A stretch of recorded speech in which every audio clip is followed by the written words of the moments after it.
Hey there everyone, how are you all doing? This is Peter Scope from Music is a Journey. Today I am starting a new series for the channel. We are going to take a look at the first 10 albums of various bands. I've got about 13 or 14 bands picked out that I want to talk about, and part of the reason is because there are some bands, they've got quite a career going. They've got 13, 15, 17, 19, 21 albums, whatever, and I realized when I'm checking the rankings of different bands' albums, quite often the first 5 albums are the ones that usually make it to the top of the list. And then after that, there's a kind of falling off where some albums might do okay and some not so good, and then later on some later albums will come up again. And I feel there's a kind of story that's very common with a lot of bands where they'll go up and drop again a little bit, or in some cases they just start out with a really great debut and then spend the next several albums trying to maintain that kind of pace or velocity. So anyway, there are a lot of bands who have like quite a catalog, and I don't have all of their albums, but I am familiar with the first 10, or at least most of them, and so I thought that might actually be a topic I can talk about. I can pick some of these legendary bands, and I don't have to talk about all of the albums when I don't know a lot of the albums, right?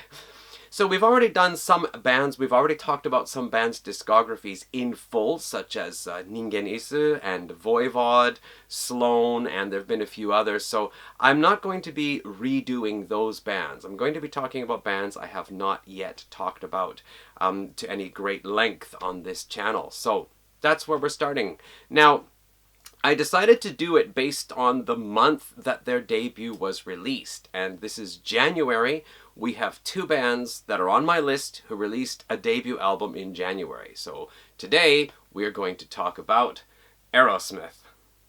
Alright, before we get started, yes, this is a program from the Permanent Vacation Tour. I saw them in Vancouver back in 1987, and I also have this shirt here, which has not been out of its plastic bag for about 22 years. But here we go. This is Aerosmith Aero Force 1. This was the Roar of the Dragon tour. Osaka, Nagoya, Fukuoka, and Tokyo. So I went to see this.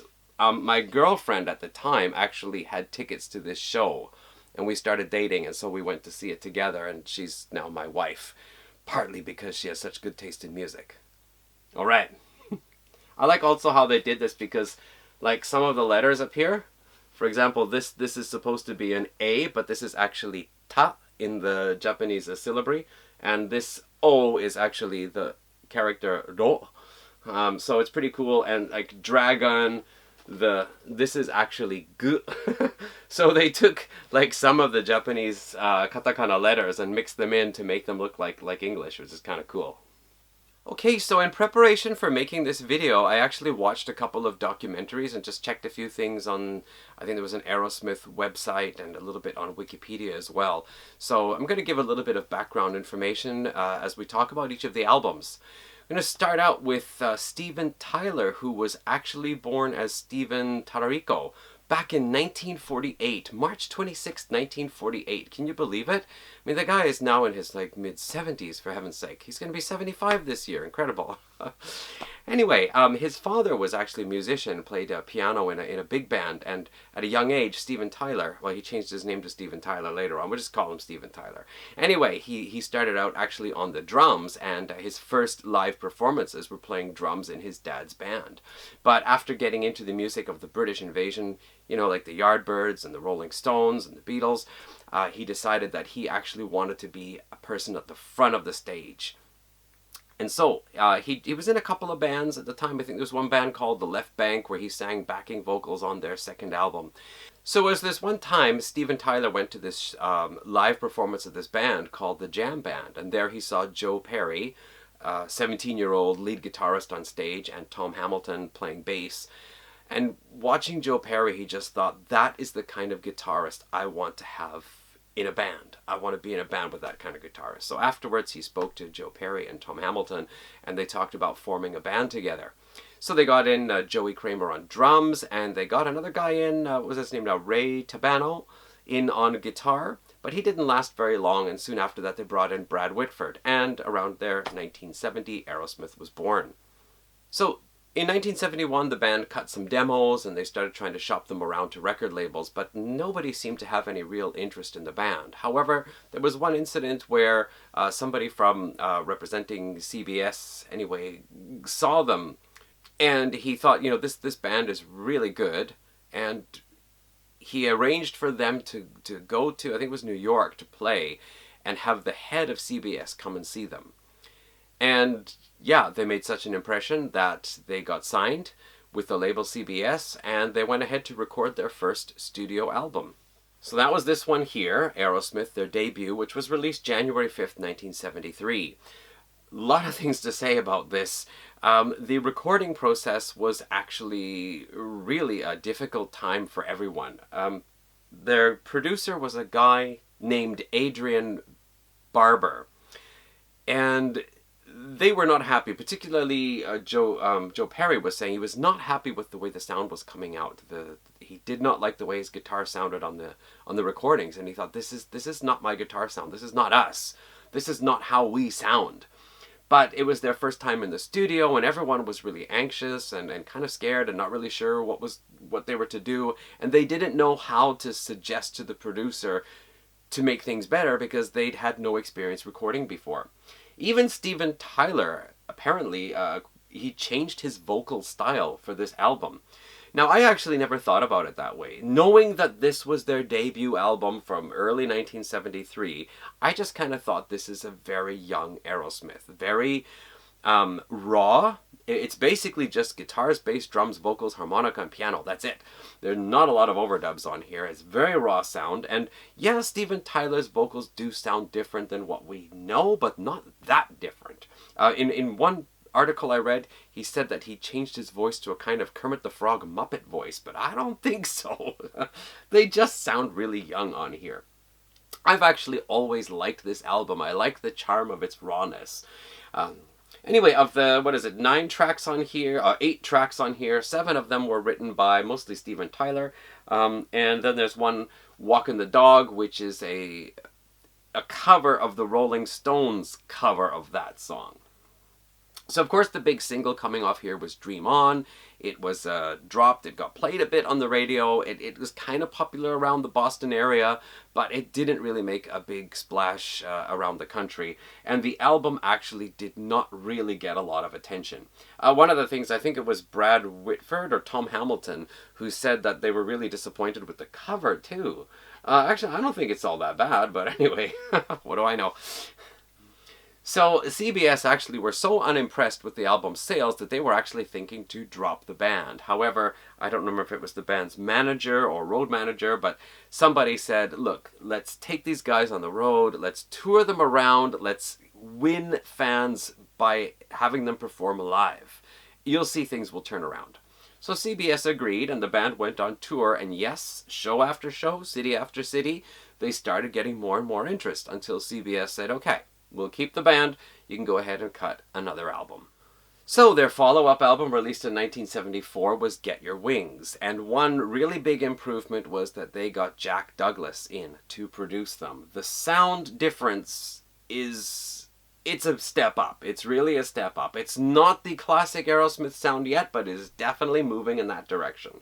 The big single that came off here was Same Old Song and Dance, which was a kind of, typical grooving Aerosmith rocker, but with saxophone. I remember that from the Aerosmith classics. Was it classics? Greatest hits? Something like that.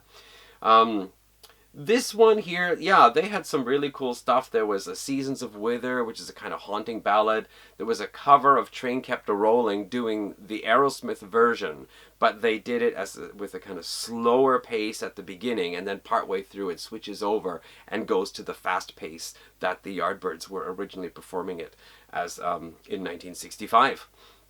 There were some other ones too, like SOS Too Bad. When I saw them perform in Tokyo in the year 2000, it was just kind of a selection of songs over their career. They weren't promoting any particular album at the time. And I think it was SOS Too Bad that they played And at that time, I wasn't familiar with this album, so I wondered what album it was from. Yeah, and Spaced is actually one of my favorite tracks off here. It has these chords that are almost like from The Who. This, bam, bam, bam. You can almost imagine like Pete Townshend's pinwheeling arm hitting those chords. Now, pretty cool stuff here. The album certainly did better than the first one, but still they were not launching themselves into the stratosphere yet. So once again, they went on the road, toured, and then finally they were ready to release their third album, which is where things really began to turn around. So in 1975, Aerosmith's third album, Toys in the Attic, was released. And this one here, this is where we really get that classic Aerosmith sound. And of course, the big tracks off here, Sweet Emotion and Walk This Way, two legendary tracks. There were also some other really cool ones on here. Oh gosh, the text is super small on the back because it's like a record shrunken down. I'm going to try to remember what they are. Can I find them on the CD? Here we go. Of course, the the title track, Toys in the Attic, big 10-inch record, was, a kind of big band sound, and kind of funny too, because it's like, my girl grabs for my big 10-inch record of a band that plays the blues. I also remember, let's see here, No More, No More, Round and Round was kind of the more heavier one. Like Aerosmith basically were a hard rock act, but they did have the occasional kind of heavier, more serious track, and Round was that one off this album here. Yeah, this album really got the band's name out there, and they followed it up in 1976 with Rocks. And I actually think Toys in the Attic and Rocks just make a really good pair. The sound is very similar, the style is really similar. It's just like the band hit some peak with Toys in the Attic and just carried on the same level with Rocks here. Of course, this one here, Back in the Saddle, was the big track off here. And then Last Child was also one of the ones I remember being included on a compilation. Some other really cool ones, Rats in the Cellar, Lickin' a Promise, and Nobody's Fault, which I thought was really cool because that's, again, their kind of more heavier, serious track on the album. Which I think it was about earthquakes in California, wasn't it? Yeah, so two really big albums that were making Aerosmith quickly one of the biggest bands in America at the time. One of the problems that had always been around in the Aerosmith camp, right from the very beginning, was substance abuse, drug use, basically. Everybody had their own vice, but it started to really affect the band as their success just got bigger and bigger, and the money came in more and more, and they could basically buy whatever they want. The drug use also kind of went along with that. And when the band were ready to go in and start recording their fifth album, according to one of the documentaries I watched, they began suffering from writer's block. They were losing their creativity because of the constant use of drugs. In fact, one thing they said was Steven Tyler, one of his famous part of his appearance was that his microphone stand had all these colored scarves around it. But apparently, one person said that there were little pockets sewn into the scarves that were holding, different drugs that he could, get quick and easy access to while being on the stage. I really have to wonder, because I understand it that if you're too out of it, you have a very hard time performing. But I guess managed to pull it off well enough. But anyway, writer's block was dogging the band when they were writing their fifth album. And again, in the documentary, one of the documentaries, somebody, one associate of the band, said that he remembers walking into a room and seeing Steven Tyler and Joe Perry together, heads down over a blank sheet of paper, and nothing was coming out. But anyway, they managed in 1979 to put out their fifth album, Draw the Line, which of course featured the song Draw the Line, as well as Kings and Queens. I think those were the two big ones off the album, the ones that ended up on the compilation album later on. But apparently this was a kind of, the band was stretching, and honestly the sound has also changed a little bit by this album. Toys in the Attic and Rocks, as I said, they're kind of like a twin pair. This one here, the sound is starting to change, and honestly, I don't remember this album as much as the other two, but I'm sure there were still other tracks on here. If I go back to it again, I think I will. I'm sure there's some pretty cool tracks on here anyway.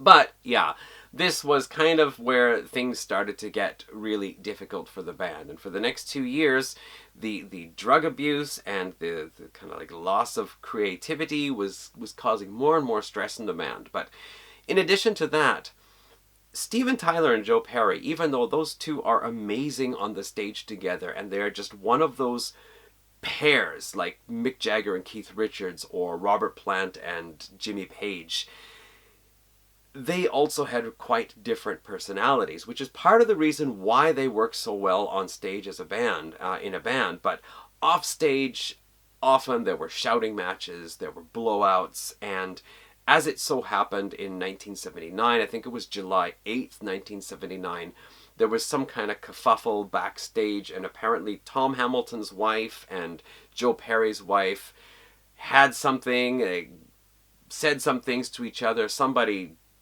threw or knocked over milk or something.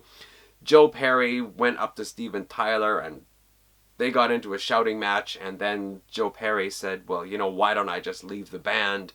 And apparently Steven Tyler just said, yeah, go ahead and do it. And so Joe Perry quit Aerosmith right there in that, you know, late in July 1979. And everybody thought, Joe Perry's out of the band. That's it. Aerosmith is done for. And of course, Joe Perry went off to do the Joe Perry Project, his own thing. But Aerosmith recruited a fellow named Jimmy Crespo in on guitar. And for the 6th album, actually, they made a video for one of the songs, the song Chiquita. There's a video of them performing like in a kind of studio setting anyway. And there he is. There's Jimmy Crespo playing away on the guitar and the rest of the band, still as usual, doing their thing. Now, that 6th album, A Night in the Ruts, I actually don't have it on CD yet, although in anticipation of making this video I did order it. I just was going to order it through Amazon, which means I would have got it within a day or two. And then when I went to order it, it had been sold and it said out of stock, and so I had to order it through the marketplace, and it's not going to come for probably another 2 weeks now. But I did listen to most of the songs off A Night in the Ruts on YouTube a couple of days ago, just to refresh my memory, because I did have it on cassette back in the day. And I gotta say, it's actually a pretty strong sounding album. Like, the band do sound revitalized. There's this fresh energy in there.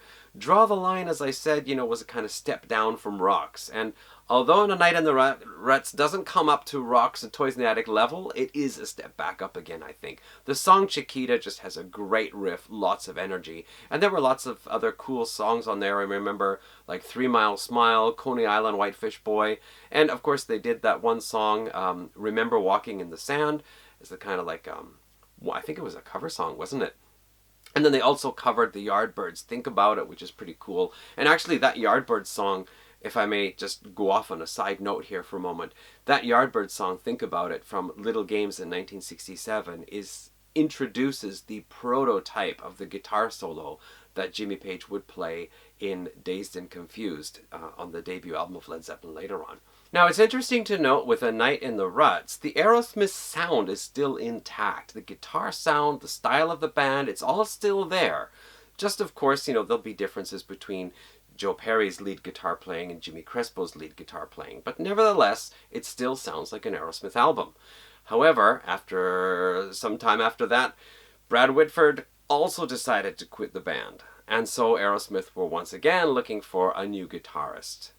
So for the band's 7th studio album, they got in another guitarist, Rick Dufay, and came out in 1982 with Rock in a Hard Place.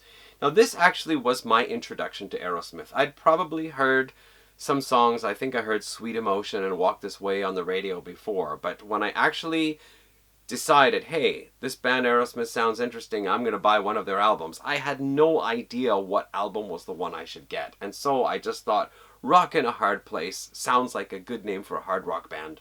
I'll buy this album. And I did. And so this was my album introduction to Aerosmith. And I actually still have a lot of fond feelings towards this. You know, the opening track, Jailbait, just a really fast-paced, groovy rocker, showcasing, of course, Steven Tyler's style of singing, the way he just kind of rapidly rolls off the lyrics off his tongue and through his lips.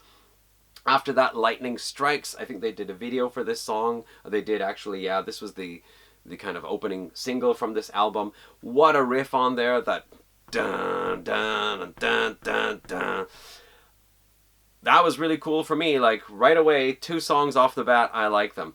The third track on here, Bitches Brew, has a kind of weird beginning. It's acoustic, but Steven Tyler's kind of got this shaky voice, and you're kind of wondering, what is this? And then it's another hard rocking track. There's an interesting part where it reverts back to the acoustic part, and Steven Tyler sings what is almost, I think it's a kind of admission that we are stretching really to get some lyrics for this song here. But he sings, I've been thinking, ran my hands through the sands of time. I've been drinking just to make this here song rhyme. But after that, then, it kind of comes back into the electric song, and then Tyler just lets out this wah scream, and Joey Kramer's like bum bum bum the drums, and then dun dun dun dun dun dun, the main heavy guitar riff comes in, and I always get chills whenever I hear that. So Bitches Brew, okay, right now we're talking 3 songs off this album I really liked. After that, Bolivian Ragamuffin, yeah, that's again one of those groovy kind of, Aerosmith rockers. Cry Me a River, I didn't quite get it. In a time of power ballads when we had like Scorpions and Y&T, here was this Cry Me a River, which I just didn't quite get it. But it is more blues based, so I think I understand it better now. Side 2, Prelude to Joni and Joni's Butterfly, very different with Prelude to Joni being acoustic and having this kind of like eerie, like layered vocals, this like, and then it goes into this kind of rockin' song, and it was kind of interesting how the Prelude to Joni is like kind of dreamlike, and it's like about this pony and a butterfly and butterfly wings and so on, and then it just goes into the rock song and says it was a cheap glass rockin' horse. Like, whoa, wow, that just changed my whole impression of this pony thing here. But anyway, what else was there? Rockin' a Hard Place, Cheshire Cat, again, we've got the brass in there. Jig Is Up, I hardly remember now. Push Comes to Shove was just such a weird one. I really felt like the band was drunk or something when they were recording this. And at the very end, it sounds like they just busted out of the studio, went into the alley, and started kicking over garbage cans and breaking bottles. So that was kind of a weird ending. But nevertheless, I thought, side 1 was very strong. However, around this time, just the drug problems in the band were really coming to a head. And there was one concert where Steven Tyler just collapsed. I think it was in Portland. He just collapsed after the 4th song. And a paramedic came out and said, I think he's dead. So, of course, they had to take him off to the hospital. And, the really serious drug problems. So the band was basically falling apart. And I think basically there was a period here where Aerosmith was kind of dissolved. I remember one interview with Steven Tyler in the late 1980s where he was talking about his drug addiction and when he was on heroin. And then somebody said to him, like, what the hell is wrong with you? You don't even have a band anymore. Which is where he really thought, things were reaching bottom. However, before things started going up in that area, a few interesting things had to happen. First thing was, Joe Perry had been married to one woman, whom he left, and he started his solo career. Did his album, Let the Music Do the Talking, had a bit of success with it. The critics kind of liked it, but it didn't really take him to stardom on his own. And he got a new girlfriend, who actually was a younger woman who wasn't really familiar with all the famous rock bands of the 70s. She was more into the punk scene. And one day they were driving and Sweet Emotion came on the radio and Joe Perry said, that's my guitar. That's my band.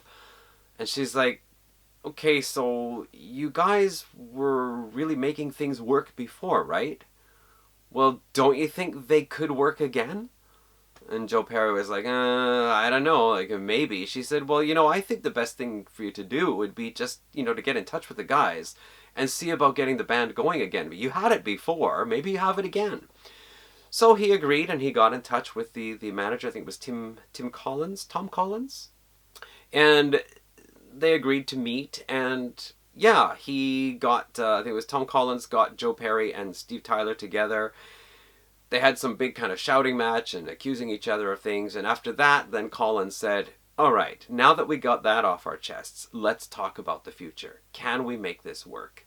And both fellows agreed that they could. And so they said, okay, if we're going to do this, we've got to get everybody back on board again. And so Brad Whitford came back, and of course Tom Hamilton and Joey Kramer, and the band reformed, and they went and cut a new album, their big comeback album, Done with Mirrors. I had it on cassette. I don't have it right now. Here's what the album cover looks like. Anyway, this was their big comeback album in 1985, and it actually turned out to be not so big. They did a cover. They covered Joe Perry's Let the Music Do the Talking. There were some other tracks in there I think that were pretty good. I remember My Fist Your Face. I really liked the heavy riff in that one there. One of those, good, solid Aerosmith punchy riffs. But the album really did not stir up the attention that they had hoped. And I remember one person saying, like, what is this, like a bad Motley Crue album? Right. So, they were together. This was a good thing. Two important things had to happen now next. First of all, the band had to clean up if they were going to make things work. And it started with their manager again speaking to Joe Perry and saying, we really have to get the drugs out of the band because this is just making this whole thing a mess. Joe Perry agreed. The rest of the band agreed. Steven Tyler was going to be the most difficult one. And so they had an intervention meeting. Everybody gathered. Steven showed up and everybody was there with lists on their paper of all the things they didn't like about him. And it turned out to be like quite a heated session. And apparently interventions usually take about an hour or 2 hours, but this one took 10 hours. And finally at the end of it, Steven Tyler said, fine, I will go to rehab. I'll go tomorrow. And the manager said, Steven, we've got your bag packed now. You are going tonight. And off he went. And so Steven Tyler and Joe Perry actually both went into rehab, as did, members of the band took care of, each of them took care of their own problems, their own vices.